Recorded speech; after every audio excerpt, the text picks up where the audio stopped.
राजस्थान लोक सेवा आयोग और राजस्थान की सबसे विवादित भर्ती एसआई भर्ती 2021 और बाबूलाल कटारा, रामूराम राय का ये नाम तो आपने सुने होंगे, लेकिन अब जो खुलासा हुआ है उससे सुन करके आपके पैरों तले से जमीन खिसक जाएगी। इतना बड़ा घोटाला कि सदस्य बनने के लिए भी करोड़ों की रिश्वत, जो खुद रिश्वत देकर के आरपीएससी का मेंबर बना हो, उससे क्या उम्मीद की जा सकती है कि वो ईमानदारी से काम करेगा, राजस्थान के बेरोजगार युवाओं के साथ कुठाराघात नहीं करेगा, धोखा नहीं करेगा, रिश्वत नहीं लेगा, पेपर नहीं बेचेगा, चीटिंग नहीं करवाएगा, कोई उम्मीद नहीं की जा सकती। जी हां, यह खुलासा हुआ है। एसओजी खुलासा नहीं करवा पाई बाबूलाल कटारा से पूछताछ में, लेकिन ईडी ने ये सारे खुलासे करवा दिए हैं। ईडी ने जो खुलासा करवाया है उसे सुन करके आपके होश उड़ जाएंगे, आपके पैरों तले से जमीन खिसक जाएगी। जी हां, बाबूलाल कटारा ने आरपीएससी का सदस्य बनने के लिए खुद 1 करोड़ 20 लाख रुपए की रिश्वत दी थी। 1 करोड़ 20 लाख रुपए की।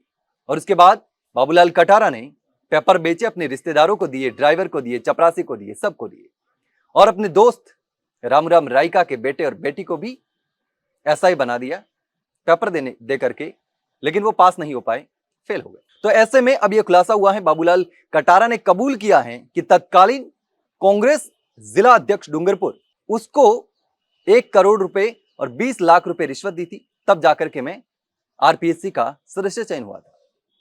तत्कालीन कांग्रेस अध्यक्ष जो था डूंगरपुर का, उससे मुलाकात हुई, संपर्क हुआ, और संपर्क के बाद में धीरे धीरे नजदीकियां बढ़ी, और नजदीकियां बढ़ी तो डील ऐसी हुई जिसने राजस्थान के लाखों बेरोजगार युवाओं के सपनों को चकनाचूर कर दिया।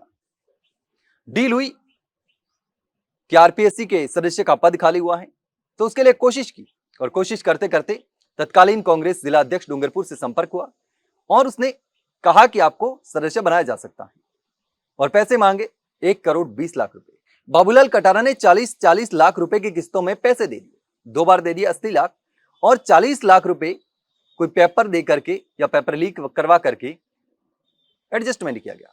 यानी कि इस तरीके से 1 करोड़ 20 लाख रुपए की डील हुई। उसके बाद पेपर बेचे गए, पेपर माफियाओं को बाबूलाल कटारा ने पेपर दिए, एसआई भर्ती के पेपर दिए, और भी कई सारी भर्तियों में इस तरीके के घोटाले हुए हैं जो बाबूलाल कटारा ने कबूल किए हैं।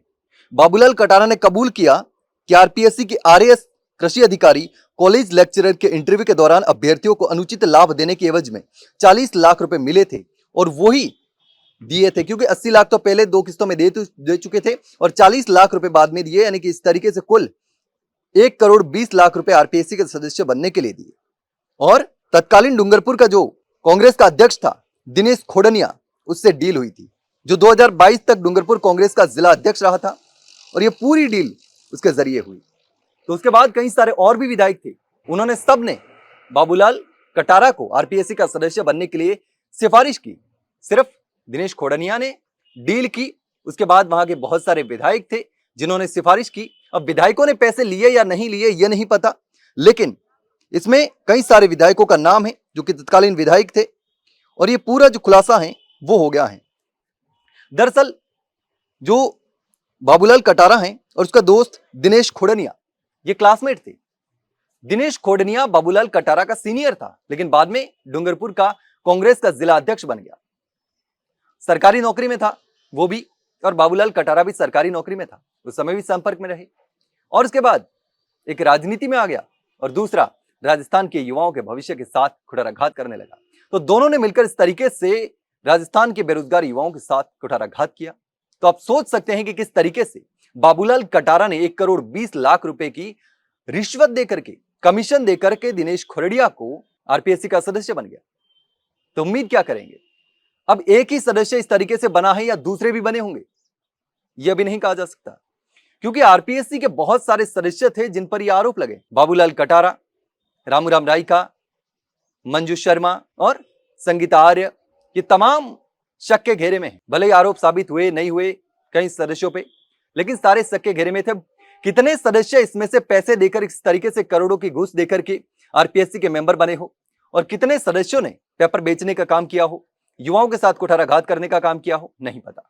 लेकिन बाबूलाल कटारा ने पूछताछ में यह खुलासा कर दिया है, जिसके बाद भर्ती इतिहास में राजस्थान के युवाओं के बीच में एक नया चर्चा का विषय बन चुका है, और युवाओं की कहीं ना कहीं चिंता भी बढ़ी हुई है कि अभी भी क्या पता इस तरीके से हो रहा हो, पहले जिस तरीके से हुआ हो, तो युवाओं के सपनों को तो इसी तरीके से बेच दिया जाएगा। ईमानदार युवाओं के साथ धोखा होगा, कुठाराघात होगा और फर्जी और तस्कर लोग इसी तरीके से नौकरी में घुसते जाएंगे।